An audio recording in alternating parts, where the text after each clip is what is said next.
প্রশ্ন জ্ঞানের চাবি, প্রশ্ন জ্ঞানের চাবি, প্রশ্ন জ্ঞানের চাবি, প্রশ্ন জ্ঞানের চাবি। আলহামদুলিল্লাহি রাব্বিল আলামিন ওয়াসসালাতু ওয়াসসালামু আলা সাইয়্যিদিল মুরসালিন আম্মা বা'দ ফাআউযু বিল্লাহি মিনাশ শাইতানির রাজীম বিসমিল্লাহির রহমানির রহিম আসসালাতু ওয়াসসালামু আলাইকা ইয়া রাসূলুল্লাহ ওয়া আলা আলিকা ওয়া আসহাবিকা ইয়া হাবিবাল্লাহ আসসালাতু ওয়াসসালামু আলাইকা ইয়া নবিয়াল্লাহ ওয়া আলা আলিকা ওয়া আসহাবিকা ইয়া নূরাল্লাহ। মাদানী চ্যানেলের দর্শকবৃন্দ, অনুষ্ঠান প্রশ্ন জ্ঞানের চাবি, এই অনুষ্ঠানে আপনাদেরকে স্বাগতম। আসুন ভালো ভালো নিয়ত সহকারে আমরা দেখার প্রস্তুতি নিই। নবী পাক সাল্লাল্লাহু তাআলা আলাইহি ওয়া সাল্লামের প্রতি দুরূদ পড়ার অসংখ্য ফজিলত এবং বরকত রয়েছে। আমাদের প্রিয় আকা মাদানী মুস্তাফা সাল্লাল্লাহু তাআলা আলাইহি ওয়া সাল্লাম ইরশাদ করেন, মান সাল্লা আলাইয়া ইয়াউমাল জুমআতি মিয়াতা মাররাতিন, যে ব্যক্তি জুমার দিন আমার প্রতি 100 বার দুরূদে পাক পড়ে, যা ইয়াউমাল কিয়ামতি ওয়া মাআহু নূরুন, যখন সে কিয়ামতের দিন আসবে তখন তার সাথে একটি নূর হবে। লাউ কুসিমা যালিকান নূরু বাইনাল খালকি কুল্লিহিম লাওয়াসাআহুম, যদি সে নূরকে সমস্ত মখলুকের মধ্যে বন্টন করে দেয় তাহলে সবার জন্য যথেষ্ট হবে। সুবহানাল্লাহ, কেমন মর্যাদা, কেমন ফজিলত ওই ব্যক্তির জন্য কিয়ামতের দিন যারা নবী পাক সাল্লাল্লাহু আলাইহি ওয়াসাল্লামের প্রতি জুমার দিন 100 বার দুরূদে পাক পড়বে, একটি নূর দেয়া হবে। সে নূর এত বিশাল হবে, সেই নূরকে যদি সমস্ত মখলুকের মধ্যে বন্টন করে দেয় সবার জন্য যথেষ্ট হবে। তো কিয়ামতের দিন যাকে নূর দেয়া হবে নিঃসন্দেহে সে অন্ধকার থেকে নিরাপদ থাকবে। যাকে নূর দেয়া হবে, এটি তো আল্লাহ এবং তার রাসূলের পক্ষ থেকে প্রতিদান। যাকে কিয়ামতের দিন প্রতিদান দেয়া হচ্ছে, ইনশাআল্লাহ সে জান্নাতে প্রবেশ করবে, পুলসিরাতও পার করবে, জান্নাতে প্রবেশ করবে। তো দুরূদে পাক নবী পাক সাল্লাল্লাহু আলাইহি ওয়াসাল্লামের প্রতি বেশি থেকে বেশি পাঠ করুন, ইনশাআল্লাহ এটি আমাদের জন্য নাজাতের ওসিলা এবং জান্নাতে যাওয়ার মাধ্যম রয়েছে। আসুন বরকতের জন্য আমরা দুরূদে পাক পড়ি। সাল্লু আলাল হাবিব সাল্লাল্লাহু তাআলা আলা মুহাম্মদ সাল্লাল্লাহু আলাইহি ওয়াসাল্লাম। মাদানী চ্যানেলের দর্শকবৃন্দ, প্রশ্ন জ্ঞানের চাবি এই অনুষ্ঠান আপনাদের প্রশ্নের মাধ্যমে সাজানো হয়েছে। আপনাদের প্রশ্ন এবং দারুল ইফতা আহলে সুন্নাতের মুফতি সাহেব বিভিন্ন প্রশ্নের উত্তর প্রদান করে থাকেন। আজকেও পূর্বের ন্যায় মুফতি মোহাম্মদ শফিক আত্তারি মাদানী দামাত বারকাতুল আলিয়া আমাদের মাঝে রয়েছেন। ইনশাআল্লাহ তিনি বিভিন্ন প্রশ্নের উত্তর প্রদান করবেন। আসুন সর্বপ্রথম আমরা আপনাদের প্রশ্নের দিকে যাব, দেখি কোন ইসলাম ভাই কোথায় থেকে আমাদেরকে প্রশ্ন করেছেন। তবে আরেকটি আপনাদের কাছে অনুরোধ, টিভি স্ক্রিনে নাম্বার দেখানো হচ্ছে, অবশ্যই আপনারা আমাদেরকে প্রশ্ন করুন। ইনশাআল্লাহ পরবর্তী অনুষ্ঠানে আপনাদের যে কোনো প্রশ্ন যা শরীয়তের বিভিন্ন বিধিবিধান সম্পর্কে জানার জন্য করেছেন, আমরা চেষ্টা করব পরবর্তী অনুষ্ঠানে সে প্রশ্ন এবং মুফতি সাহেবের উত্তর আপনাদেরকে জানিয়ে দেওয়ার জন্য। জি, আজকে দেখব এই পর্বে কারা কোন শরীয়তের বিধান নিয়ে আমাদেরকে প্রশ্ন করেছেন। জি, প্রশ্ন চালিয়ে দিন।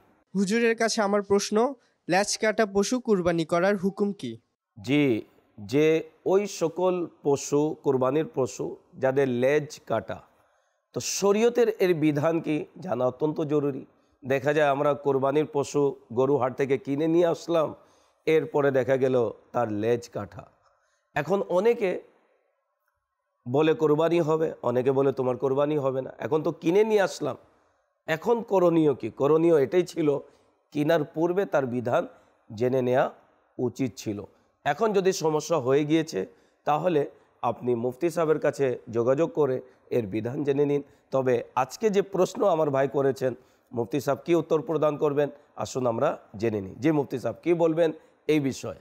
যেই প্রাণীর লেজ কাটা রয়েছে সেটা দ্বারা কুরবানি হবে না, কুরবানি তার জায়েজ হবে না, অর্থাৎ কুরবানি আদায়ই হবে না। পূর্ণ লেজের ক্ষেত্রেও এই হুকুম। এমনকি যদি কোনো প্রাণীর লেজের 1/3 থেকে অধিক এটা কাটা থাকলে, 1/3 অধিক এটা কাটা থাকলে সেটা দ্বারা কুরবানি হবে না। এখন উদাহরণস্বরূপ এভাবে আমরা বলতে পারি যে কোনো প্রাণীর ক্ষেত্রে যদি 3 ফিট লেজ থাকে, 3 ফিট লেজ, এখন তাতে যদি 1 ফিট কাটা থাকে তো কুরবানি তো তা দ্বারা হয়ে যাবে, কিন্তু যদি তা থেকে অধিক কাটা থাকে তো সেটা দ্বারাও কুরবানি হবে না। যদিও অল্প অংশও কাটা থাকে আপনারা তা দ্বারা কুরবানি করবেন না। অর্থাৎ সেই জায়গায় পরিচ্ছন্ন কোনো ত্রুটিহীন প্রাণী আপনারা জবাই করুন। কিন্তু কিছু ত্রুটি এমন রয়েছে যা একটু হলেও শরীয়তে মুতাহারার মধ্যে, সেটাকে বলা হয়েছে যে তা দ্বারা কুরবানি হয়ে যাবে। তো এই জন্য কোনো প্রাণীর লেজ 1/3 থেকে কম কিংবা 1/3 কাটা রয়েছে, তো এই অবস্থায় তা দ্বারা কুরবানি হয়ে যাবে। 1/3 অধিক হলে অতঃপর এটা দ্বারা কুরবানি হবে না। অত্যন্ত সুন্দরভাবে তিনি বিস্তারিত এই বিষয়ে আমাদেরকে বলে দিয়েছেন, কতটুক লেজ কাটা থাকলে কোরবানি হবে, কতটুক লেজ যদি কাটা হয় কোরবানি হবে না। তো এই বিধান শুনে নিয়েছেন, চেষ্টা করুন অন্যের কাছে পৌঁছিয়ে দেওয়ার জন্য, বা পরবর্তী এই অনুষ্ঠান ইউটিউবের মাধ্যমে দেখে আপনারা জেনে নিতে পারেন। শরীয়তের বিধান জানা অত্যন্ত জরুরি। বারংবার আমরা বলে আসছি যে কোনো ইবাদত করার পূর্বে সে বিধান সম্পর্কে, সেই ইবাদতের বিধান সম্পর্কে নিয়মাবলী পদ্ধতি জানা অত্যন্ত জরুরি রয়েছে। আপনাদের কাছে ঘরে বসে যেন শরীয়তের ইলম শিখতে পারেন বিদায় মাদানী চ্যানেল মজলিস আপনাদের মাঝে এই অনুষ্ঠানকে নিয়ে এসেছে প্রশ্ন জ্ঞানের চাবি। তো আপনারা অবশ্যই আমাদেরকে প্রশ্ন করুন। জি, পরবর্তী প্রশ্ন চালিয়ে দিন। আমার নাম আব্দুল খালেক। আমার হুজুরের কাছে আমার একটা প্রশ্ন ছিল, কুরবানির পশু ক্রয় করার পর যদি সেটি চুরি হয়ে যায় অথবা হারিয়ে যায় অথবা মারা যায়, সেই ক্ষেত্রে তার পরিবর্তে আরও একটি পশু কুরবানি করতে হবে কি? আল্লাহ তাবারাকা ওয়া তাআলা যারা কোরবানির জন্য পশু কিনে নিয়ে এসেছেন, পশুর আল্লাহ তাবারাকা ওয়া তাআলা হেফাজত করুক, কোনো দুর্ঘটনার শিকার যেন না হন। তবে অনেক সময় এই ঘটনা ঘটে যায়, কোরবানিকৃত পশু আপনি কিনে নিয়ে আসলেন, এরপরে দেখা গেল অসুস্থ হয়ে পড়লো, মারা গেল কোরবানির পূর্বেই, বা হারিয়ে গেল বা চুরি হয়ে গেল। এখন কার কি বিধান, আসুন আমরা মুফতি সাহেব থেকে শুনি। জি মুফতি সাহেব, আপনি তো প্রশ্ন শুনে নিয়েছেন, কি বলবেন এই বিষয়ে?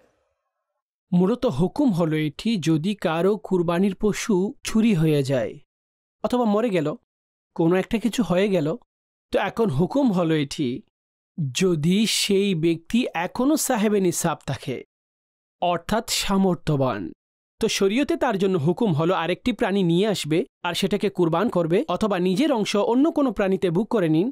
এটা তার জন্য হুকুম যে ব্যক্তি চুরি হওয়ার পরও সাহেবে নিসাব থাকে, তিনি সম্পদশালী, আর যে সামর্থ্য কুরবানি ওয়াজিব হওয়ার জন্য প্রযোজ্য তা তার মধ্যে রয়েছে, তো তিনি প্রাণী নিয়ে আসবেন অথবা অংশ বুক করবেন আর তিনি একটি কুরবানি করবেন, আর ওনার উপর কুরবানি ওয়াজিব হই। আর যে ব্যক্তি শরঈ ফকির ছিল, যিনি শুরু থেকে শরীয়ত তার উপর কুরবানি ওয়াজিব করেননি, কিন্তু তিনি আপন চিত্তে প্রাণী নিয়ে এসেছেন আর সে পশু মারা গেল অথবা সেই পশু চুরি হয়ে গেল, এখন তার উপর আবশ্যিক নয় যে তিনি নতুন প্রাণী নিয়ে আসবেন, ওনার উপর এই মাসালা আবশ্যিক নয়। কিন্তু যেই ব্যক্তির কাছে এই চুরি হওয়া সত্ত্বেও আরও অধিক সুযোগ এবং সামর্থ্য বেঁচে থাকে আর মজুদ থাকে সামর্থ্য এবং শক্তি, তো ওনার উপর এই অবস্থায় নতুন প্রাণী নিয়ে আসা অথবা আপন অংশ কোথাও বুক করা এটা ওয়াজিবই থাকবে, যাতে আপন ওয়াজিব তিনি আদায় করে।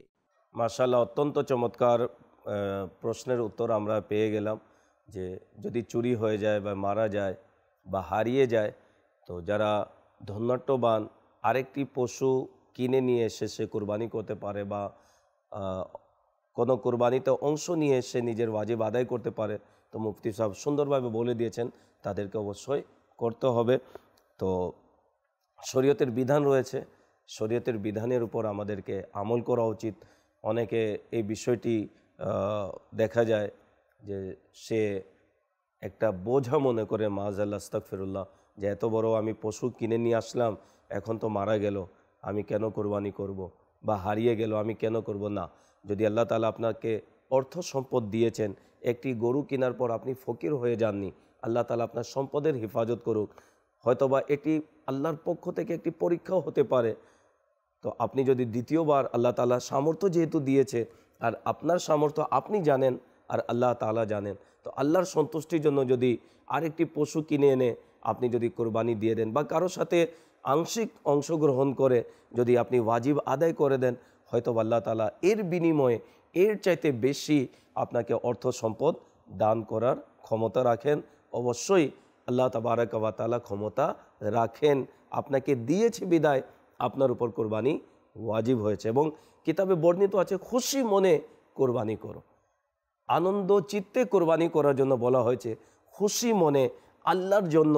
আল্লাহ তাবারক ওয়া তাআলা আমাকে তৌফিক দিয়েছেন বিদায় আমার প্রতি কোরবানি ওয়াজিব হয়েছে, এখন খুশি মনে যেন আমরা কোরবানি করি। ইনশাআল্লাহ এর প্রতিদান দুনিয়াতেও পাবো, আখিরাতেও পাবো। কিতাবে বর্ণিত আছে যারা আল্লাহর সন্তুষ্টির জন্য কোরবানি করে, তাহলে কোরবানির রক্ত প্রবাহিত হওয়ার সাথে সাথে আল্লাহ তাবারক ওয়া তাআলা সেই কোরবানিকে কবুল করে নেন, কোরবানির দাতার গুনাহ মাফ করে দেওয়া হয় এবং প্রতিটি লোমের বিনিময়ে একটি করে নেকি আল্লাহ তাবারক ওয়া তাআলা দান করবেন। আর কিয়ামতের দিন যে কোরবানি আল্লাহ তাআলা কবুল করেছেন, ওই গোটা পশুকে মিজানে রাখা হবে, মিজানের পাল্লা ভারী হবে এবং ওই মকবুলকৃত কোরবানির পশুর উপর আরোহণ করে সে কোরবানি দাতা জান্নাতে প্রবেশ করবে। তো কোরবানি করা আল্লাহর সন্তুষ্টির জন্য এটি তো নাজাতের ওসিলা, জান্নাতে যাওয়ার মাধ্যম, নেকি উপার্জনের মাধ্যম। তাই আসুন না আমরা আনন্দের চিত্তে খুশি মনে যেন কোরবানি করি, আর এই কোরবানিকে ইবাদত মনে করে করি, ইনশাআল্লাহ আমাদের নাজাতের ওসিলা হবে।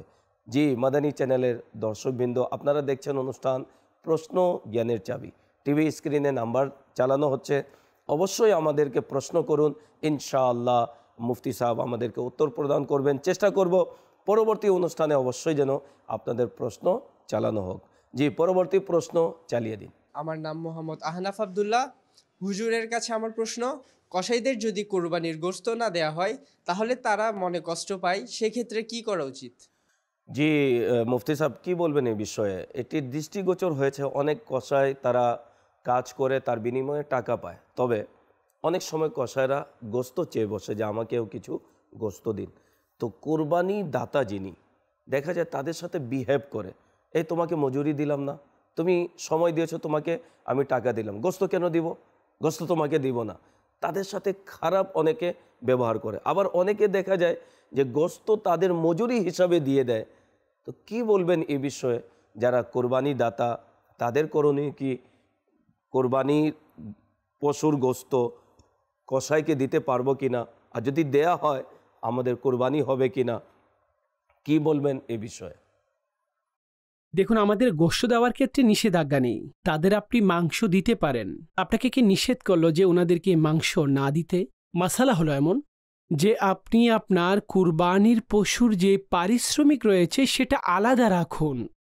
একটি কুরবানির পশুকে পরিশোধনের জন্য কতটুকু টাকা পয়সা আপনার খরচ হতে পারে, আর সেই মূল্য কেননা আপনি নির্ধারণ করে নেন, তো তার সেই পারিশ্রমিক আপনাকে আদায় করতে হবে, তারপরে আপনি তাকে মাংস দিতে পারেন। হ্যাঁ, অবশ্যই কিছু মানুষ পশু জবাই করায় আর তাদের সাথে নির্ধারণ করে নেন যে তার বিনিময়ে এতটুকু মাংস আপনাদেরকে দেওয়া হবে। তো এটা কুরবানির পশু, এটা তো বিক্রির জন্য নয়।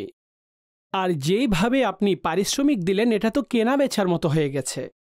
কুরবানির পশুর মাংস এভাবে পারিশ্রমিক হিসেবে আপনি কসাইকে দিতে পারবেন না, তার চামড়াও এভাবে পারিশ্রমিক হিসেবে আপনি তাকে দিতে পারবেন না, না পা না মাংস, কিছুই পারিশ্রমিকের বিনিময়ে দিতে পারবেন না।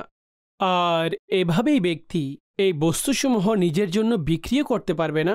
মুদ্রা কথা হলো এটি, পারিশ্রমিক যখন নির্ধারিত, সে অ্যামাউন্ট আপনি তাকে দিবেন পারিশ্রমিক।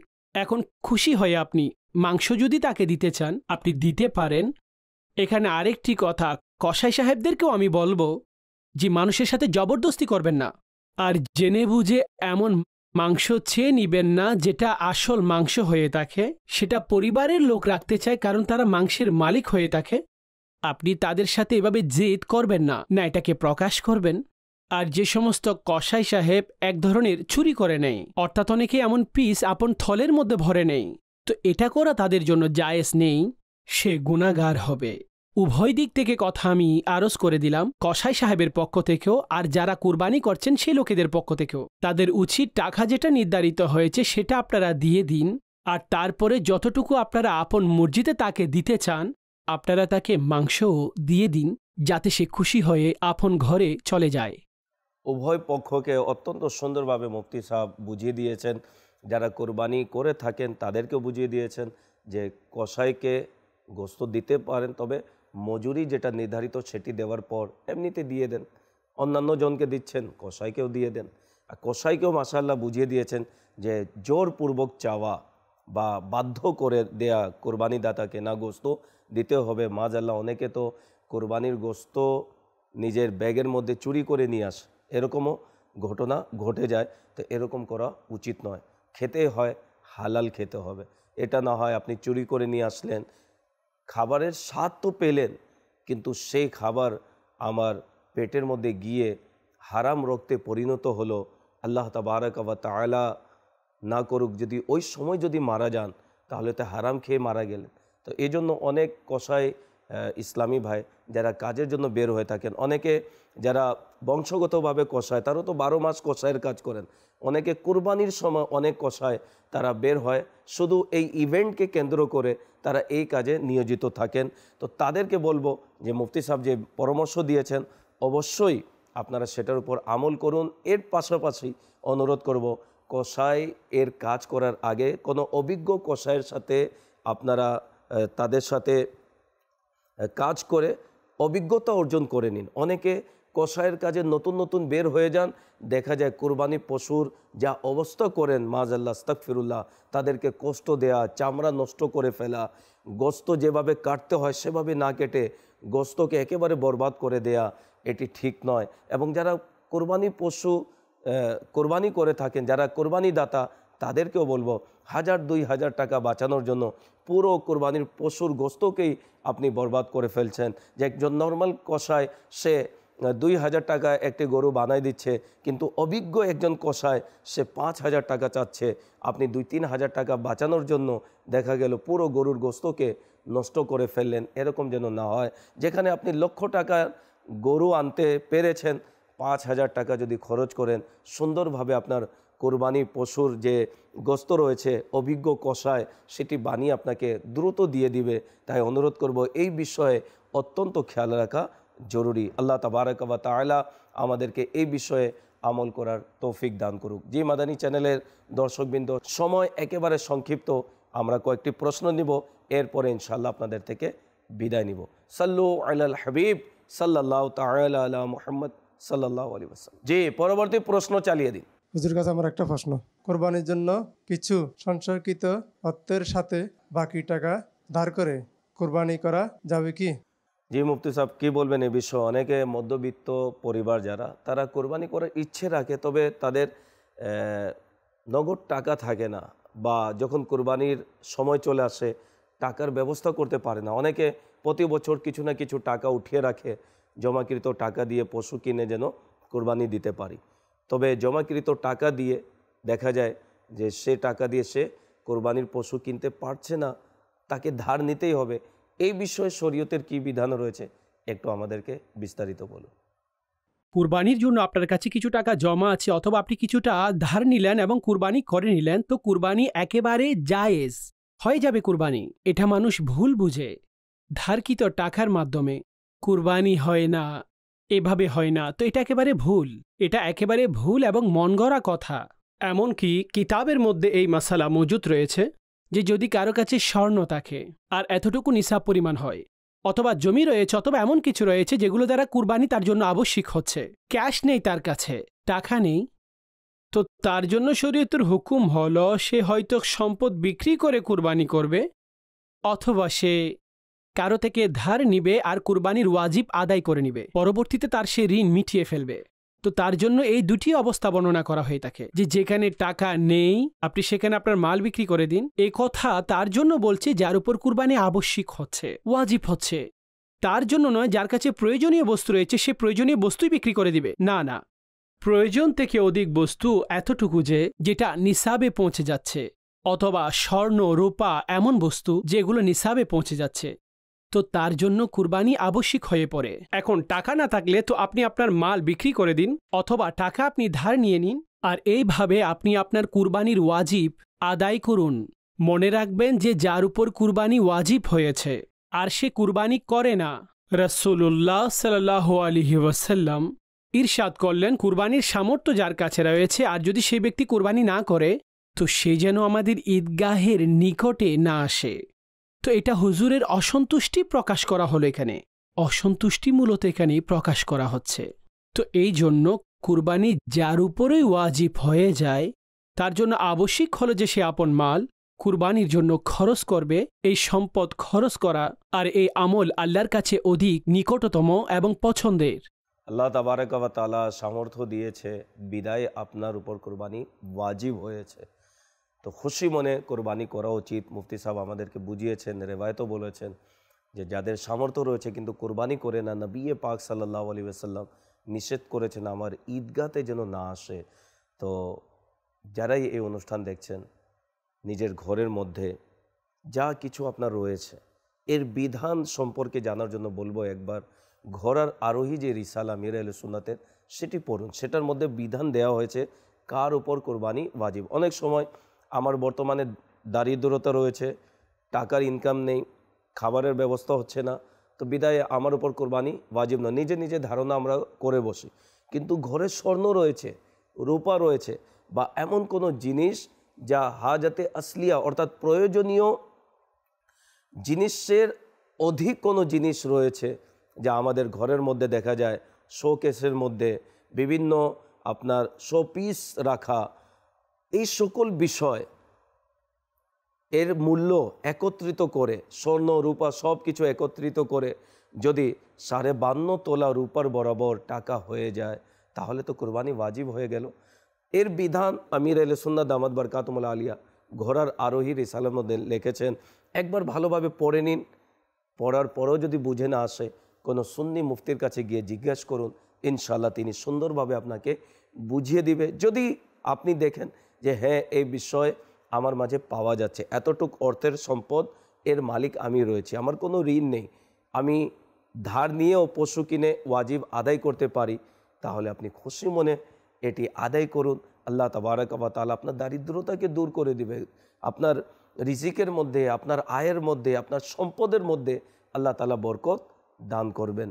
আর যদি কৃপণতা করেন তাহলে ধ্বংস নিজেই ডেকে নিয়ে আসলে। আল্লাহ তাবারক ওয়া তাআলা আমাদেরকে খুশি মনে কুরবানি করার তৌফিক দান করুন। জি, পরবর্তী প্রশ্ন চালিয়ে দিন।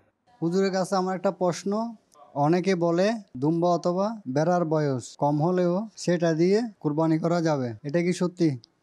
জি মুফতি সাহেব কী বলবেন এ বিষয়ে? দুম্বা, ভেড়া বা বকরি এদের বয়স যদি কম হয় তাহলে কুরবানি হবে কি না, বা শরীয়তের এই বিষয়ে বিধান কি, একটু বিস্তারিত বলুন। দুম্বা, ভেড়া, মেষ এগুলোর বয়সের ক্ষেত্রে আমাদেরকে সুযোগ দেওয়া হয়েছে।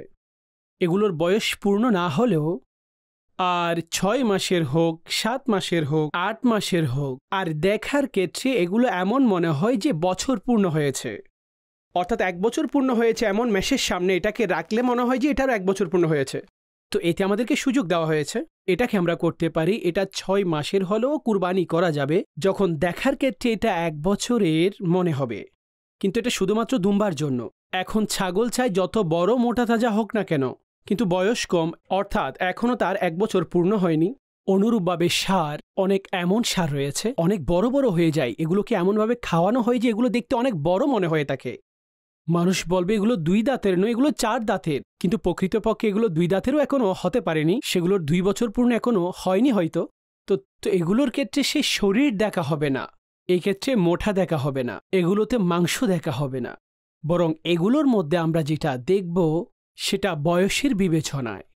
যতক্ষণ উট 5 বছর, আর ষাঁড় গাভী 2 বছরের, আর ছাগল ছাগি 1 বছরের, পূর্ণ 1 বছর ইসলামী বছর অনুযায়ী এটার বিবেচনা করা হবে। আর আমি প্রথমেই আলোচনা করেছি এগুলোর পরিচয় দাঁতের মাধ্যমে হয়ে যাবে। অনেক লোকেরা এটা বলে থাকে পশু অনেক মোটা তাজা, 2টি দাঁত আসেনি, করে নাও। দেখুন যদি বয়স পূর্ণ হয় আর আপনি নিজেই পালন করেছেন, আর 2 বছর হয়েছে, এখনো 2টি দাঁত প্রকাশ পায়নি, আপনি জবাই করে দিন, হয়ে যাবে। কিন্তু বাজারে যখন আপনি যান, ব্যাপারী আপনাকে বলে, তখন আপনি ব্যাপারীর কথার উপরে কেন আমল করবেন? কেননা সে তো তার পশু বিক্রি করতে চায়, মাল বিক্রি করতে হবে। তো এই ক্ষেত্রে বেশিরভাগ লোকেরা তো ধোঁকাবাজি কথা বলে। আর অনেক লোকেরা বলে যে করে নিন আপনি আমার উপরে, যদি কুরবানি না হয় আমার উপরে। আরে ভাই, কি আপনার উপরে? কুরবানি আমার না হলে সেক্ষেত্রে আমি আপনাকে কিভাবে পাকড়াও করব? তো এই জন্য আপনি টাকা খরচ করছেন। তো পরিষ্কার পরিচ্ছন্ন বয়সী পরিপূর্ণ প্রাণী আপনি নিয়ে আসুন। বাকি দুম্বা, ভেড়া, মেন্ডা এগুলো যদি 6 মাসেরও হয়, 6 মাসেরও হয়, আর যদি বয়স এগুলো ছোট হয় বছরের ক্ষেত্রে, কিন্তু দেখার ক্ষেত্রে 1 বছর পূর্ণ মনে হচ্ছে, তো এগুলো দ্বারা কুরবানি হয়ে যাবে। কিন্তু গরু, গাবি, উট এগুলোর যে বয়স বর্ণিত হয়েছে সেভাবেই কিনতে হবে। মাশাআল্লাহ, মুফতি সাহেব অত্যন্ত চমৎকারভাবে সুন্দরভাবে ডিটেলস আমাদেরকে বুঝিয়ে দিয়েছেন। তো কোরবানির পশু কেনার সময় অবশ্যই যে পশু যা বয়স নির্ধারিত শরীয়ত করে দিয়েছে সেটি জানা অত্যন্ত জরুরি। এই বিষয়ে আমি যারা ব্যাপারী তাদেরকে বলবো যে আপনি পশু নিয়ে এসেছেন বিক্রি করার জন্য, আরেকজন ক্রেতা এসেছে, সে একটি ইবাদতের নিয়তে পশু কেনার জন্য এনেছে। এখন আপনি যদি তাকে ধোঁকা দেন, তাকে ভুল তথ্য যদি দেন, ইনফরমেশন ভুল দেন যে গরুর বয়স 2 বছর হয়নি, আপনি বলছেন হয়ে গিয়েছে, ছাগলের বয়স 1 বছর হয়নি, আপনি বলেন হয়ে গিয়েছে, তো এরকম করা উচিত নয়। কাউকে ধোঁকা দিয়ে নিজের মাল বিক্রি তো করে দিলেন, কিন্তু কিয়ামতের দিন যদি এই বিষয়টি যদি পাকড়াওয়ের কারণ হয়ে যায়, তাহলে সে সময় কি আপনাকে বাঁচাবে? তাই অনুরোধ করব, ঠিক আছে আপনার পশুর বয়স হয়নি, আগামী বছর বিক্রি করবেন, বা পুরো বছরে যে কোনো সময় আপনি অন্য কোনো বিষয়ে অন্য কোনো কাজের জন্য সেটি বিক্রি করে দিলেন। কিন্তু একজন ক্রেতা আসলো, সে কোরবানির পশু কিনবে, শরীয়তের বিধান রয়েছে সেই মোতাবেক, সে আপনার কথা মোতাবেক সে কিনে নিয়ে গেল, আর দেখা গেল তার নির্ধারিত যে বয়স শরীয়ত বেঁধে দিয়েছে নেই, তখন এই যে বিষয় আপনি ধোঁকা দিয়ে বিক্রি করলেন, এটি ঠিক হয়নি। আল্লাহ তাবারক ওয়া তাআলা কে কেউ ধোঁকা দিতে পারবে না। তো কিয়ামতের দিন যদি পাকড়াও হয়ে যায়, কি জবাব দিবেন? তাই অনুরোধ করব, এই বিষয় যারা পূর্বে করেছেন তওবা করে নিন, আর যারা এরকম করার ইচ্ছে রাখেন তারাও তওবা করে নিন এবং কাউকে ধোঁকা দিবেন না। ইনশাআল্লাহ কিয়ামতের দিন হয়তোবা এই নিয়ত যে আমি কাউকে ধোঁকা দিব না, কারোর সাথে প্রতারণা করব না, আপনার জন্য নাজাতের ওসিলা হয়ে যেতে পারে। জি মাদানী চ্যানেলের দর্শকবৃন্দ, সময় একেবারে সংক্ষিপ্ত, আমরা একটি প্রশ্ন নিব, উত্তর নিয়ে এরপরে ইনশাআল্লাহ আমরা বিদায় নিব। জি, সর্বশেষ প্রশ্ন চালিয়ে দিন। ওয়ালাইকুম আসসালাম ওয়া রাহমাতুল্লাহি ওয়া বারাকাতুহু। জি, আমার নাম জহির আহমদ, আমি চট্টগ্রাম থেকে বলছি। হুজুরের কাছে আমার একটি প্রশ্ন, কুরবানির পশু ক্রয় করতে যাবার পূর্বে কি কি সাবধানতা অবলম্বন করা উচিত? জি মুফতি সাহেব কি বলবেন এই বিষয়ে, যে কোরবানি পশু অনেকেই প্রস্তুতি নিচ্ছে, কিনতে যাবে, তো যাওয়ার পূর্বে কোন কোন বিষয়ে সতর্কতা অবলম্বন করা একান্ত জরুরি, কি বলবেন এই বিষয়ে? কুরবানির পশু যখন আপনি কিনতে যাবেন, তো ভালো নিয়ত তো করতেই হবে যে আমরা আল্লাহ পাকের সন্তুষ্টি অর্জনের জন্য, কুরবানির ঈদে জবাই করার জন্য, কুরবানির ঈদ সম্পন্ন করার জন্য, আর সেই সুন্নতে ইব্রাহিমীকে আদায়ের জন্য আমরা পশু ক্রয় করতে যাচ্ছি।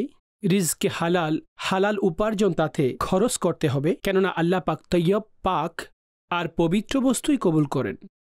যখন সেখানে যাবেন, তো পশুর ব্যাপারে যেটা আমাদের জেনে রাখা উচিত যে কোন পশু এমন যে যার মধ্যে এমন কোনো ত্রুটি পাওয়া গেলে সেই পশুর মাধ্যমে কুরবানি হয় না, আর কোন ত্রুটি থাকলেও কুরবানি হয়ে যায়। উদাহরণস্বরূপ, কিছু দোষ, কিছু ত্রুটি একদম ছোট হয়ে থাকে, এখন সেটার কারণে এটা বলা যে কুরবানি হয়নি, তো এমনটা হবে না। উদাহরণস্বরূপ, কান ছেঁড়া, কাটা রয়েছে, কিন্তু কানের সে টুকরো আলাদা নয়, তো কুরবানি তো হয়ে যাবে যদিও এটা অতি সামান্য পরিমাণ হয়ে থাকে। উত্তম হলো এমন পরিষ্কার পরিচ্ছন্ন কোনো প্রাণী ক্রয় করা যে যাতে কোনো ধরনের কোনো ত্রুটি না থাকে। কিন্তু যদি এমন ত্রুটি থাকে যেটাকে শরীয়ত নিষেধ করে দেননি, কুরবানি হওয়ার জন্য এটাকে কারণ কিংবা এটাকে কোনো বাধা হিসেবে ধরা হবে না, অতঃপর এটা দ্বারা কুরবানি হয়ে যাবে। তো এই বিষয়টি ত্রুটিসমূহ দেখতে হবে। আমরা তার চোখ দেখব, কান দেখব, চলাফেরা এগুলো দেখব, আর অতঃপর তার বয়স দেখতে হবে। ছাগল 1 বছর, ছাগি 1 বছর, আর ষাঁড়, গাবি ইত্যাদি 2 বছর, উট 5 বছর। অতঃপর তার ভেতরেও এগুলোর আলামত নিদর্শনসমূহ বর্ণনা করা হয়েছে যে 2 দাঁতের হয়ে গেলে তো বেশিরভাগ ক্ষেত্রে তো এতটুকু বয়স ক্রস করে নেই। তো এটি একটি দৃঢ় অবস্থান, প্রশান্তিমূলক অবস্থা সৃষ্টি হয়ে যায়। আর না হয় ব্যাপারী পশুর ক্ষেত্রে যেই প্রাণীটি বিক্রি করতে চায় সে তো বলবে যে এটার বয়স পূর্ণ হয়ে গেছে, আপনি নিয়ে নিন। তো তার ভিত্তি কি হবে আমাদের কাছে? আমরা তার 2টা দাঁত দেখে নিব। যখন 2টি দাঁত আমরা দেখতে পাবো তো আমরা তার কুরবানি করে নিব। তো এই ভিত্তিতে এটা দেখা, অর্থাৎ এই সমস্ত কিছু যা এটার জন্য প্রযোজ্য সেটাই করবে যেটা আবশ্যিক হয়ে যায়, আর কিছু না কিছু এ ব্যাপারে অ্যাওয়ারনেস যাতে পাওয়া যায়। তো এই বিষয়সমূহ পর্যবেক্ষণ করে আপনারা পশুসমূহ ক্রয় করবেন। বাজারে যখন যাবেন তখন এমন যেন না হয় যে আপনি পশু ক্রয় করতে তো যাবেন, কিন্তু এই যাওয়ার ক্ষেত্রে আপনি নামাজেও সুবিধা চলে আসলে নামাজ আপনি বাদ দিলে তো এটা শরীয়তে একেবারে অনুমতি নেই। কুরবানি ওয়াজিব, কিন্তু এটার উদ্দেশ্য এটা কখনোই নয় যে ব্যক্তি এই ভিত্তিতে নিজের নামাজকে কাজা করে ফেলবে। নামাজ আপন ওয়াক্তে আদায় করে ফেলুন। আর এই মাসালা সবসময় মনে রাখা উচিত, যখনই হোক যেমনই হোক, কোথাও আপনি আপনার কাজে গেলে, মার্কেট গেলে, কখনো সাথে মহিলারাও থাকে, তো এই বিষয়সমূহের খেয়াল অবশ্যই রাখতে হবে যে আপনি সেই নামাজ কোথায় পড়বেন, মহিলারা কোথায় নামাজ পড়বে। তো এই বিষয়সমূহ যখন ম্যানেজ করে রাখবেন আর সময় কিংবা টাইম পিরিয়ড দেখে ঘর থেকে বের হবেন, তো ইনশাআল্লাহ এতে অনুগ্রহ থাকবে আর নামাজও কাজা হবে না। মুফতি সাহেবের অত্যন্ত শুকরিয়া আদায় করি। অত্যন্ত সুন্দরভাবে তিনি আমাদেরকে বুঝিয়েছেন যে সতর্কতা কি কি অবলম্বন করতে হবে। পশু কেনার ক্ষেত্রে সতর্কতাও তো বলে দিয়েছেন। এর পাশাপাশি ইবাদতের বেলায় আমরা দেখে যায়, গরু হাটে থাকি, একটি গরু কিনতে গেলাম বা 2টি কিনতে গেলাম, সকাল থেকে রাত পর্যন্ত গরু হাটে আমরা সময় অতিবাহিত করলাম। কোরবানি আমার উপর ওয়াজিব, আমি আদায় করব 10ই জিলহজ, 11, 12 যা কোরবানি করার যে দিন নির্ধারিত। কিন্তু সারাদিন গরু হাটে ছিলাম, ফজর, জোহর, আসর, মাগরিব, ইশা, এই নামাজ তো আমার জন্য ফরজ ছিল, আমি নামাজ কেন আদায় করিনি? অনেকে খেয়ালও করে না, নামাজের সময় চলে যায়, কোনো খেয়াল নেই। যারা গরু ব্যাপারী, যারা গরু বিক্রি করে, তারাও নামাজের প্রতি কোনো খেয়াল নেই তাদেরও। যারা ক্রেতা, অনেকে মাশাআল্লাহ নামাজি, মুত্তাকি, পরহেজগার, যেখানেই যাক না কেন তারা নামাজের প্রতি খেয়াল রাখে। কিন্তু বেশি যে অধিকাংশ যে সংখ্যা সেটি হচ্ছে নামাজে অনেক অবহেলা। অথচ গরু হাটে ও নামাজের স্থান করে দেওয়া হয়, নামাজ পড়ার ব্যবস্থা করে দেওয়া হয়, আজানের ব্যবস্থাও থাকে। শোনার পরেও আমরা নামাজের দিকে যাই না, দেখা যায় নামাজ কাজা হয়ে যায়। মাজাল্লাহ, আস্তাগফিরুল্লাহ, এরকম করা উচিত নয়। আমরা যে কোনো অনুষ্ঠানে অংশগ্রহণ করি না কেন, যে কোনো জায়গায় থাকি না কেন, নামাজের যখন সময় হয়েছে আমরা যেন নামাজ আদায় করি। মনে রাখবেন, কেউ যদি জেনে শুনে একটি নামাজও ছেড়ে দেয়, তাদের নাম জাহান্নামের ওই দরজায় লিখে দেওয়া হবে যে দরজা দিয়ে সে প্রবেশ করবে। মাজাল্লাহ, আস্তাগফিরুল্লাহ। আমি মুসলমান, আমার রব, আমার আল্লাহ নামাজের হুকুম করেছে, তার হাবিব সাল্লাল্লাহু আলাইহি ওয়াসাল্লাম নামাজ পড়ার প্রতি উৎসাহ প্রদান করেছেন, বারংবার রিমাইন্ড করার জন্য আজানও দেয়া হচ্ছে যাতে করে আমি গাফিল হয়ে না যায়। আজান শুনলাম, এরপরেও নামাজ পড়লাম না, নামাজের সুযোগ পেলাম, এরপরেও পড়লাম না, আমি কি নিয়ে আল্লাহ তাআলার দরবারে যাব? আমার আমল নামা আমাকে দেওয়া হবে কিয়ামতের দিন পড়ার জন্য, এটাই পড়ব। জোহর পড়িনি, আসর পড়িনি, মাগরিব পড়িনি, এসব পড়িনি, ফজর পড়িনি, আল্লাহ তাআলার দরবারে এটাই পড়ব। তাই অনুরোধ করব, যারাই এই অনুষ্ঠান দেখছেন, ইসলামী ভাই হোক বা ইসলামী বোন, যাদের উপর নামাজ ফরজ, সময় যখন হয়ে গিয়েছে নামাজের, সব কিছু ছেড়ে দিয়ে আগে আল্লাহ তাআলার হক আদায় করুন, নামাজ পড়ুন। ইনশাআল্লাহ এর বরকত রোজি রোজগারেও পাবেন এবং শারীরিক সুস্থতাও পাবেন, এবং ইনশাআল্লাহ মাওলা যদি রাজি হয়ে যায়, আল্লাহ যদি রাজি হয়ে যায়, এটি আমাদের জন্য নাজাতের ওসিলা হবে দুর্ভাগা ওই সকল লোকেরা যাদেরকে নামাজ পড়ার তৌফিক দেওয়া হয়েছে কিন্তু নামাজ পড়ে না। অনেকে অনেক অতি সুন্দর কথা বলেছেন যে যারা নামাজ পড়তে পারে কিন্তু নামাজ পড়ে না, তাদের ভয় করা উচিত যে আল্লাহ তাবারক ওয়া তাআলা তাকে হয়তোবা তৌফিকই দেয়নি, আল্লাহ তাআলা তার প্রতি নারাজি হয়ে গিয়েছে, তাকে তার দরবারে সেজদা করার তাকে সৌভাগ্যই দেননি। ভয় করা উচিত যে আমি যেন ওই তালিকায় চলে না আসি। আর যারা নামাজ পড়ে তারা আল্লাহ তাআলার শুকরিয়া আদায় করা উচিত, মওলা তুমি জোহর পড়ার সৌভাগ্য দিয়েছ, তো আসর পড়ারও সৌভাগ্য দান করো। আসর পড়ার সৌভাগ্য দিয়েছ, তো মাগরিব পড়ারও আমাকে সৌভাগ্য দান করো। মাগরিব পড়ার সৌভাগ্য দিয়েছ, তাহলে এশা পড়ারও আমাদের আদায় করার তুমি তৌফিক দান করো। এশা আদায় করার তৌফিক দিয়েছ, মাওলা ফজরও সময় মোতাবিক আদায় করার, জামাত সহকারে আদায় করার তৌফিক দাও। ইনশাআল্লাহ এই শুকরিয়াও আদায় করি ইবাদত করার পরপরই, তাহলে পরবর্তী ইবাদত আমাদের জন্য আসান হবে। আরেকটি বিষয় বলবো, যারা কোরবানি পশু কেনার জন্য যাবেন অবশ্যই নিজের অর্থ সম্পদের হেফাজত অত্যন্ত জরুরি। দেখা যায় এই সময়ে অনেকে পকেটমার ঘোরাফেরা করতে থাকে, ছিনতাইকারীরাও থাকে। মুহূর্তের মধ্যে আপনি গরু হাটে গেলেন, মুহূর্তের মধ্যে আপনার পকেট কেটে টাকা নিয়ে গেল। এই জন্য সাবধানতা অত্যন্ত অবলম্বন করা উচিত। রোডে ঘাটে যেন আমরা টাকা গণনা যেন না করি, যা গণনা করা নিজের বাসার ভিতরে করে নিন, সেফটি জায়গায় আপনি টাকা রাখুন এবং গরু হাটে গিয়েই যেন আপনি টাকা বের করুন। আশেপাশে যারা দাঁড়িয়ে রয়েছে তাদের দিকে দৃষ্টি রাখুন, কেউ হাত বাড়াচ্ছে কিনা, কেউ পকেট কাটার জন্য হাত বাড়াচ্ছে কিনা। তো এই সকল বিষয় সতর্কতা অত্যন্ত জরুরি। অনেক সময় দেখা যায় পশু কেনার জন্য এত ব্যতিব্যস্ত হয়ে গেলাম, আশেপাশে কে রয়েছে কোনো টের পায়নি, পকেট কেটে টাকা নিয়ে গেল টের পায়নি।